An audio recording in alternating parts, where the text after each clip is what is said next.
Yusuf Al-Hadi. I am an internal medicine specialist. I am very happy to sit before you. I am going to demonstrate for you how to examine the hand and wrist, especially we are focusing on rheumatoid arthritis. First of all, we have 2 points. When you are going to examine or introduce yourself, don't shake the hand, especially with pain, may feel discomfort. And the second, you need to examine the hand on hard object. So examining of the hands, as we know, we start by inspection of the dorsum of the hands and palm. Inspection, we are looking for any deformities in form of swan neck deformity, boutonniere deformity, Z deformity, ulnar deviation, as we know. And this deformity is correctable or not. If it is not correctable, this is going with inflammatory process. Correctable occur in patient with connective tissue disease like SLA. You look for any swelling affecting the MCBs or BIBs with sparing of distal interphalangeal joints, and this is going with patient with rheumatoid arthritis. And you look for any muscle wasting. So swelling, as we said, muscle wasting. You look for any nail changes like biting nail occurring in patient with psoriasis, and you look for skin changes, skin in form of looking for erythema, looking for skin atrophy, or looking for any changes like this. So this is inspection of the palm. Then you turn the hands, you're looking for the palm, as we said, after the dorsum of the hands, looking for wasting of the thenar and hypothenar muscle wasting and palmar erythema. So this is the first step on inspection. As we know, in any examination, before you start by specific, you go for general, like this patient looks well, unwell, comfortable, average build, any obvious deformities, and then you start by hand examination. The first step, as we said, inspection. Inspect the dorsum of the hand, and you inspect the palm of the hands. Okay, we are going to show you how to examine for this. So after general examination, like other systems, okay, you start by hand examination. Look, by examining of the hands, we are looking for any nail changes in form of onycholysis, nail change, nail pitting occurring in patient with psoriasis. We look for any swelling affecting the MCBs or BIBs with this bearing of the distal interphalangeal joint, and this is going with rheumatoid arthritis. The third point, after swelling, you look for any deformities like this form Z deformity or swan neck deformity or boutonniere deformity like this. When you look for boutonniere deformities, they look like this. And then you look for deformities like ulnar deviation at the wrist joint. When you look here, there is ulnar deviation at the wrist joints. And then you should comment on the skin. As we said, skin changes in form of erythema, skin atrophy, or any scar. Okay. Then turn you look for the thenar or hypothenar muscle wasting, any palmar erythema. Now we finish the inspection. On inspection, we inspect the dorsum of the hand and then the palm. So after inspection, we go on palpation. Palpation, before you start, ask about pain. We check for hotness. And we have more than one method. We check for skin is pinchable or not. We check for any tenderness, 3 things, okay? Please don't. And this is tenderness by passive movement, okay? So on palpation, any pain? You ask about pain, any pain? No pain, okay? If you look for hotness like this, you should compare like this, or you can do separate joint by separate joint. So you can say no hotness, no hotness. So skin is pinchable or not, you look for the skin. Skin is pinchable. Sometimes skin is very thin, has steroid side effect, or very tough in patient with scleroderma. And the third point, you look for tenderness. So the passive movement, we look for any tenderness. If you feel any pain, please tell me. Okay, can you elevate your legs? Okay. Do support of the wrist joint, and then you go extension, flexion, and look for the patient face. Then you go for the MCBs, again flexion, extension. Okay. You look for anything, and then you go for the fingers. Any fingers are separate. You put your hands side by side, and the other one on the top and bottom, and you press for any effusions like this. Okay, and look for the patient face. All the fingers you should do it like this. The other hands also, extension and flexion, and at the MCVs you look and you press like this for any fusion. At this level you do like this by put the hands up on the top and bottom on either sides, and you press alternating movement like this.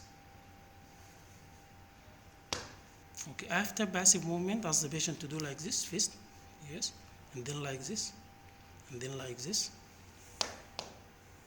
So after passive movement, assessing the tenderness as we did, then we go for MST. MST, remember, you check the motor function and the sensory, and you tap on to see any evidence of carpal tunnel syndrome, evidence of nerve entrapment. Motor, we assess mainly the median nerve, we will show for you, and then sensation for the media, ulnar, and radial nerve, and then you tap.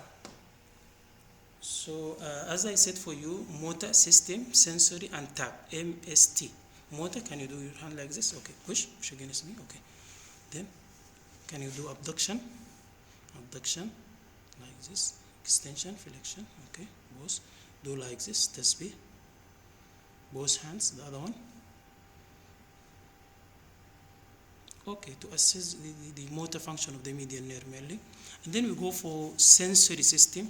Sensory, as we know, if you feel it, this is you check for the over thinner eminence, looking for the median nerve, and here you assess the ulnar nerve, and here you assess on the box you assess the radial nerve. Same. Do you feel it? Yes, same, like the other hands, and like that. Okay. And then you tap. Can you put your hand like this? Okay, like this. Okay, separate. I will tap here. If you feel any numbness or tingling here, please tell me, okay? Any numbness? So there is no evidence of carpal tunnel syndrome. So now we did motor of the medial nerve mainly, sensory system, and the tap. So after tapping, you go for function. You assess the function at the level of the fingers and at the wrist. The level of the fingers by ask the patient to pick up a coin or bottom and unbottom. At the wrist joint, you ask the patient to do pray and pray, okay? And then after function, you go for subcutaneous nodules, okay? You check for it below the elbow, wrist joints. And then you go for proximal myopathy, evidence of any proximal myopathy. And then you go for hair lines, you look for any feature suggestive of psoriasis, and then you go for ear pinna, you look for any tophi going with psoriasis. So can you pick up this? Okay, pick up by the other hands. Okay, other left hands also take it up. Okay, so that's the function of the fingers by picking up the coin or bottom and unbottom. Okay, thank you. Give me it. Okay, and then can you do like this? Pray. And then like this, anti-pray. So the function at the wrist joint are preserved and at fingers at the same time. So can you put your hand like this? Show me your elbow and show me. Okay, both up to here. Okay, thank you. You're looking for any subcutaneous nodules? There is no subcutaneous nodules. Can you put your hand like this? Do you feel any pain? Okay, I will press against me. Press, push up. Yes, there is no evidence of proximal myopathy. And then you look for for hair lines, you look for any scale skin. Okay, and then you go for ear pinna.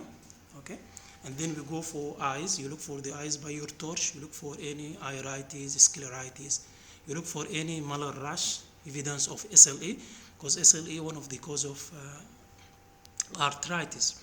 And then you go for mouse, you look for any mouse ulcer. Okay, even you are searching, this is polyarthritis or this is due to rheumatoid arthritis, due to gouty arthritis, due to SLE connective tissue disease, due to psoriatic arthropathy, and so on. So as we said, you look for any evidence of psoriasis affecting the hairline. You're look for tophi, looking for evidence of gout. As we said, we are looking for the eyes, redness, scleritis, scleritis, and we look for the face feature of SLE like butterfly rash. Look for the mouth, and then we go. I would like to examine the respiratory system. You auscultate for basal crackles, okay, and if there is basal crackles, this is going with lung fibrosis. Then you go to auscultate for the second heart sound. Second heart sound to see this is if lung fibrosis complicated by core pneumonia or not. And then you go, I would like to examine the abdomen. You're looking for splenomegaly, as rheumatoid arthritis with splenomegaly is going with Felte syndrome, or hepatomegaly going with amyloidosis.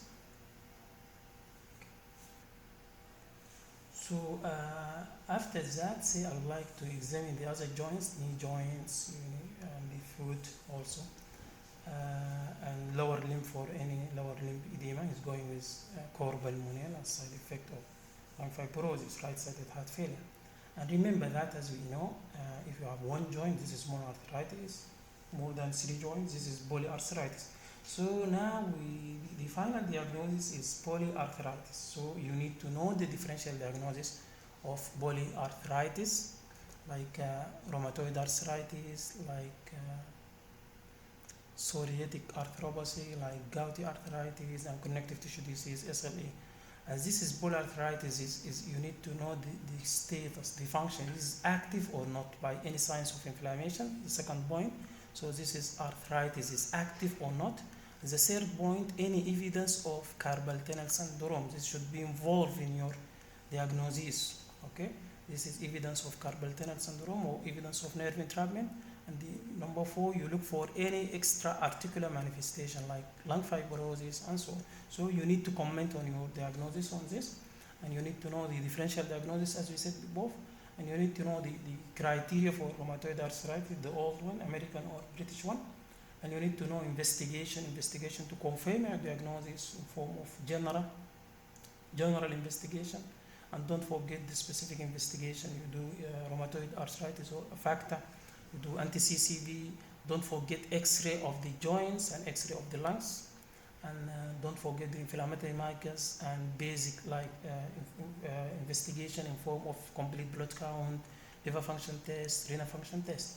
And then the management we have pharmacological and non-pharmacological. The pharmacological symptomatic treatment, you kill the pain by non-steroidal anti-inflammatory drugs. And then you start early initiation of DMARD, disease modifying anti-rheumatoid therapy like methotrexate, and before complication happen. And then you want to treat the complications. If DMARD is not functioning, you go for the second line. You add second line like biological agent, or in another form called anti-TNF like etanercept and so on. So this is the brief about how to examine the hands, especially rheumatoid, and your discussions and the point which you want to concentrate on it. You need to memorize these steps and just to practice. So this is an examination of the rheumatoid hands, and thank you. We see you later.